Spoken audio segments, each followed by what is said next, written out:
শার্শায় নামাজ পড়ে ফেরার পথে পল্লী চিকিৎসককে কুপিয়ে হত্যা।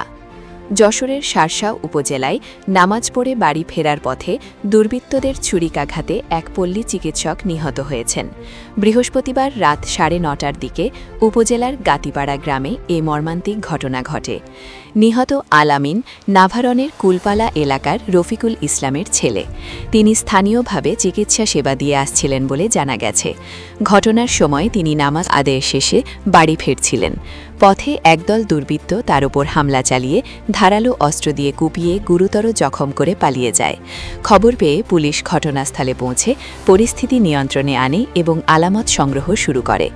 এ বিষয়ে শার্শা থানার অফিসার ইনচার্জ মারুফ হাসান জানান, তিনি বর্তমানে ছুটিতে রয়েছেন। থানার দায়িত্বে থাকা তদন্ত কর্মকর্তা বিষয়টি দেখছেন। তবে তিনি জানতে পেরেছেন নামাজ পড়ে ফেরার পথে তাকে হত্যা করা হয়েছে।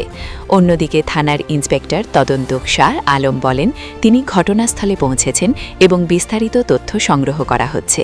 হত্যাকাণ্ডের কারণ ও জড়িতদের শনাক্তে পুলিশ কাজ শুরু করেছে।